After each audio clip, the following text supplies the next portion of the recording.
मेरो लगानी.com ले लगानीकर्ताहरूलाई नेपाली धितोपत्र बजारको प्राथमिक बजारमा पहिलो पटक शेयर जारी गर्ने अर्थात् आईपीओ जारी गर्ने कम्पनीहरूमा लगानीका लागि धारणा बनाउन सहज र कम्पनीको विस्तृत विवरण धेरैभन्दा धेरै मानिसहरूमाझ पुर्याउने उद्देश्यले आईपीओ एनालिसिसको नयाँ एपिसोड लिएर आएको छ।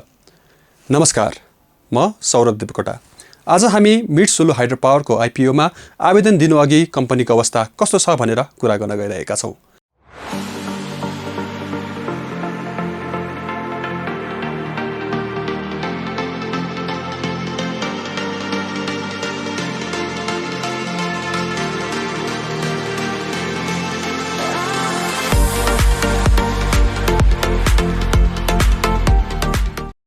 मिटसोलु हाइड्रो पावर लिमिटेडले भदौ 28 गतेदेखि सर्वसाधारणका लागि प्राथमिक शेयर आईपीओ निष्कासनमा ल्याउने तयारी गरेको भए पनि उक्त दिन बिहीबार सार्वजनिक बिदा परेकोले शुक्रबार भदौ 29 गतेदेखि मात्रै आईपीओ बिक्रीमा ल्याउने भएको छ। यसअघिको आह्वान पत्र अनुसार साधारण शेयरको निष्कासन तथा बिक्री खुल्ला मिति 2080 साल भदौ 28 गतेदेखि उल्लेख गरिएकोमा नेपाल सरकारले भदौ 28 गतेका दिन सार्वजनिक बिदा दिएको हुँदा सो शेयरको प्रारम्भिक सार्वजनिक शेयर निष्कासन भदौ 29 गतेदेखि छिटोमा असोज 2 र ढिलोमा असोज 12 गतेसम्म लम्बिने कम्पनीको बिक्री प्रबन्धक एनएससी क्यापिटल लिमिटेडले प्रेस विज्ञप्ति मार्फत जानकारी दिएको छ। कम्पनीले यसअघि आयोजना प्रभावित क्षेत्रका स्थानीय बासिन्दा तथा विदेशमा बसी रोजगार गरिरहेका नेपाली नागरिकहरूका लागि आईपीओ निष्कासन गरे पश्चात बाँकी रहेको शेयर सर्वसाधारणका लागि आईपीओ निष्कासन गरेको हो।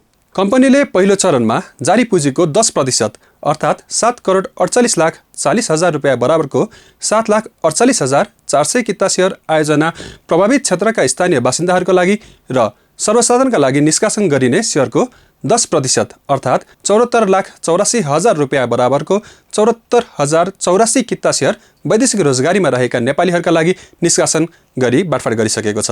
अब दोस्रो चरणमा कम्पनीले 14,968 किता शेयर कर्मचारीहरूका लागि 37,420 किता शेयर सामूहिक लगानी कोषका लागि छुट्याएर बाँकी रहेको 6,21,172 किता शेयर सर्वसाधारण लगानीकर्ताका लागि निष्कासन गर्न लागेको हो। अब जानु मिटसोलु हाइड्रो पावरले निष्कासन गरेको आईपीओमा कसरी आवेदन दिने। हाइड्रो पावरले निष्कासन गरेको आईपीओमा छिटोमा असोज 2 गतेसम्म आवेदन दिन सकिनेछ।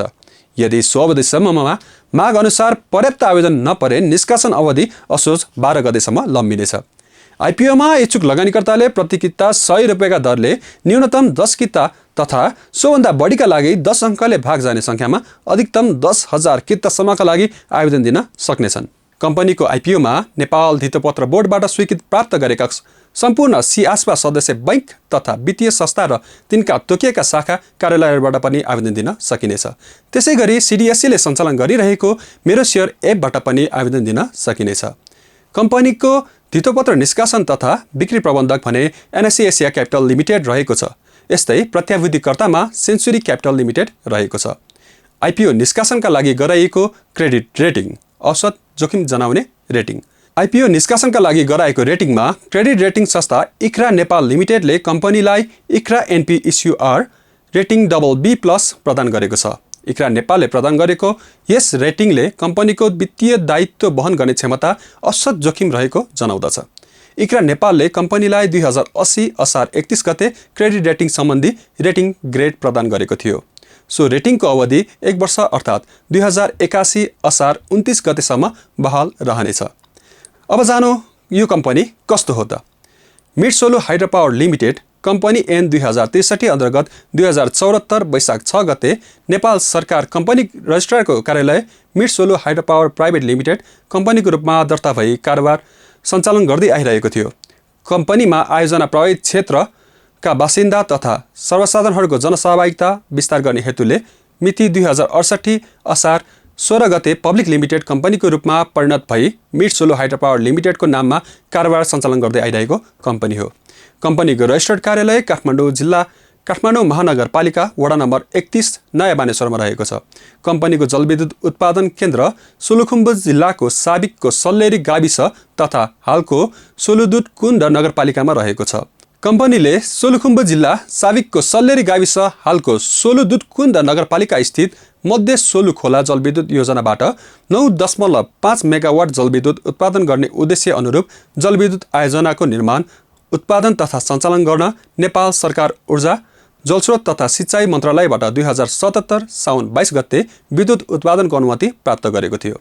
कम्पनीले निर्माण गरेको मध्य सुलुखोला जलविद्युत आयोजनाबाट उत्पादन गरिएको विद्युत एकमुष्ट नेपाल विद्युत प्राधिकरणले खरिद गर्न मन्जुर गरी कम्पनी र प्राधिकरण बीच 2075 साउन 21 गते विद्युत खरिद बिक्री सम्झौता गरिसकेको छ। साथै उक्त सम्झौताको पहिलो संशोधन 2075 माघ 25 गते भएको थियो। कम्पनीले आयोजना निर्माण सम्पन्न गरी 2079 पुस 15 गतेदेखि नियमित रूपमा विद्युतको व्यापारिक उत्पादन गरिरहेको छ। आयोजनाको कुल लागत 2 अर्ब 8 करोड 41,63,628 रुपियाँ रहेको छ। आयोजनाको प्रति मेगावाट लागत 21 करोड 93,85,645 रुपियाँ 5 पैसा रहेको छ। आयोजनाको साधारण लगानी फिर्ता हुने अवधि 6.91 वर्ष रहेको छ भने डिस्काउन्टमा लगानी फिर्ता हुने अवधि 10.87 वर्ष रहेको छ। आइपिओमा जारी गर्नुको उद्देश्य निष्कासन प्राप्त रकम आयोजनाको कर्जा भुक्तानीका लागि प्रयोग गरिने मुख्य उद्देश्य रहेको छ। त्यसैगरी कम्पनीको वित्तीय एवं आर्थिक गतिविधिहरूलाई विस्तार गर्न आवश्यक पर्ने पुँजीको व्यवस्था गर्न कम्पनीको प्रबन्धपत्र तथा नियमावलीमा उल्लेख गरिएका उद्देश्य अनुरूप गर्नुपर्ने कार्यहरूको लागि आवश्यक गर्ने पुँजी सङ्कलन गर्न पनि आइपिओ निष्कासन गर्ने जनाएको छ। साथै कम्पनीको प्रबन्धपत्रमा रहेको जारी पुँजीको 10% सेयर आयोजना प्रभावित क्षेत्रका बासिन्दालाई तथा जारी पुँजीको 10% सेयर सर्वसाधारणमा बिक्री गर्नुपर्ने प्रावधान अनुरूप 14 करोड 96,80,000 सेयर पुँजी आयोजना प्रभावित क्षेत्रका बासिन्दा सर्वसाधारण नेपाली नागरिकहरू कर्मचारी तथा सामूहिक लगानी कोषका समेतलाई बिक्री वितरण गरी कम्पनीको जारी पुँजी 74 करोड 84 लाख रुपियाँ पुर्याउने उद्देश्य रहेको छ। कम्पनीले आइपिओ निष्कासन गरी प्राप्त 14 करोड 96,80,000 रुपियाँ राष्ट्रिय वाणिज्य बैङ्कबाट लिएको टर्म लोन भुक्तानी गर्न प्रयोग गर्नेछ। सो रकम भुक्तानी पश्चात बैङ्कको ऋण 1 अर्ब 32 करोड 18,82,469 रुपियाँ 84 पैसा बाँकी रहनेछ। अब जानु कम्पनीको वित्तीय अवस्था। कम्पनीले गत आर्थिक वर्ष अर्थात् आर्थिक वर्ष 2079-80 को अन्त्यसम्म 3 करोड 2,15,000 रुपियाँ सञ्चित मुनाफा आर्जन गर्ने प्रक्षेपण गरेको छ। सो आर्थिक वर्षको चैत मसान्तसम्म कम्पनीले 98,88,000 रुपियाँ सञ्चित मुनाफा आर्जन गरेको थियो। त्यसैगरी चालु आर्थिक वर्ष अर्थात् आर्थिक वर्ष 2080-81 को अन्त्यसम्म कम्पनीले 12 करोड 70,28,000 रुपियाँ खुद नाफा कमाउने प्रक्षेपण गरेको छ। गत आर्थिक वर्षको अन्त्यसम्म कम्पनीको प्रति सेयर आम्दानी 4 रुपियाँ 4 पैसा हुने प्रक्षेपण रहेको छ। त्यस्तै चालु आर्थिक वर्षमा कम्पनीको यस्तो आम्दानी 12 रुपियाँ 94 पैसा र आर्थिक वर्ष 2081-82 मा 14 रुपियाँ 54 पैसा हुने प्रक्षेपण रहेको छ। त्यस्तै गत आर्थिक वर्षको अन्त्यसम्ममा 104 रुपियाँ 4 पैसा रहेको कम्पनीको प्रति सेयर नेटवर्थ चालु आर्थिक वर्षहरूमा 116 रुपियाँ 97 पैसा हुने प्रक्षेपण रहेको छ। अब जानु यस कम्पनीको पुँजी संरचना कस्तो छ। हाल कम्पनीको अधिकृत पुँजी 80 करोड रुपियाँ रहेको छ भने जारी पुँजी 74 करोड 84 लाख रुपियाँ रहेको छ। यस्तै कम्पनीको चुक्ता पुँजी 59 करोड 87,20,000 रुपियाँ रहेको छ।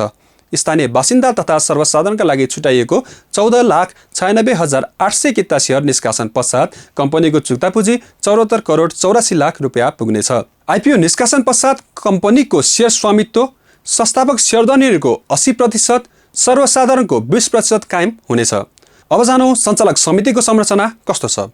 कम्पनीको सञ्चालक समितिमा संस्थापक शेयरधनीहरूको तर्फबाट 5 जना, सर्वसाधारण शेयरधनीहरूको तर्फबाट 1 जना र स्वतन्त्र सञ्चालक 1 जना गरी 7 जना सञ्चालक रहने व्यवस्था रहेको छ। सञ्चालक समितिको गठन कम्पनी ऐन 2063 को दफा 86 को उपदफा 2 र कम्पनीको नियमावलीको नियम 27(2) मा भएको व्यवस्था अनुसार गरिएको छ। सञ्चालकहरूको कार्यकाल बढीमा 4 वर्षको हुनेछ। कम्पनीको नियमावलीको नियम 28 मा व्यवस्था भए अनुसार संस्थापक समूहको तर्फबाट सञ्चालक समितिमा नियुक्त हुन कम्तीमा 10,000 किता सेयर लिएको हुनुपर्नेछ भने सर्वसाधारण शेयरधनीहरूको तर्फबाट नियुक्त हुन कम्तीमा 100 किता लिएको हुनुपर्नेछ। तर सङ्गठित संस्थाको प्रतिनिधित्व गर्ने सञ्चालक तथा स्वतन्त्र सञ्चालकको हकमा यो व्यवस्था भने लागू हुने छैन।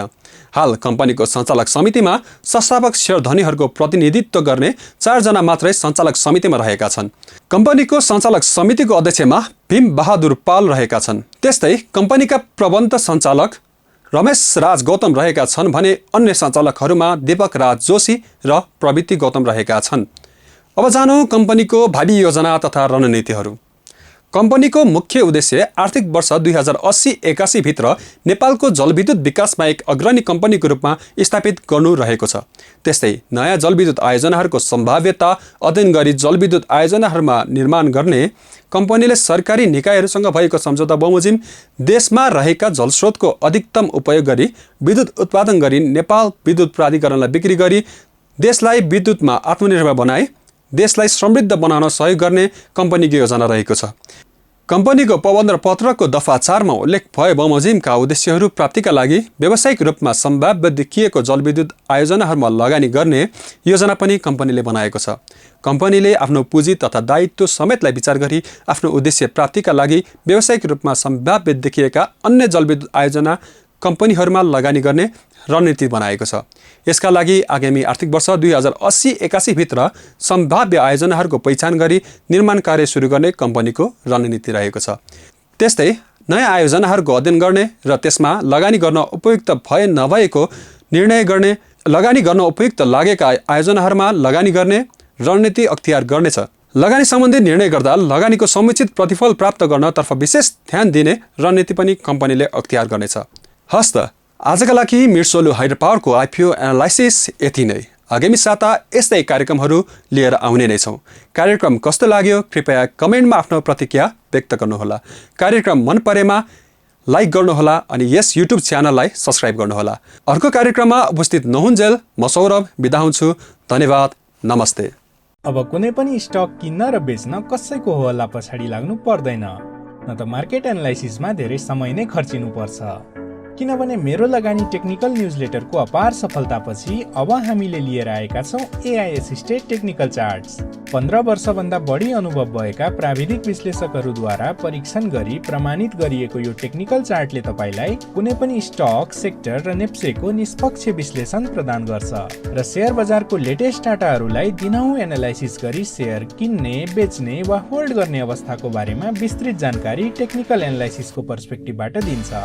अब पूर्ण रूपमा अनबायस टेक्निकल एनालाइसिसलाई आफ्नो इन्भेस्टमेन्ट डिसिजनमा प्रयोग गर्नुहोस्। मेरो लगानी, ट्रेडिङ मेड सिम्पल।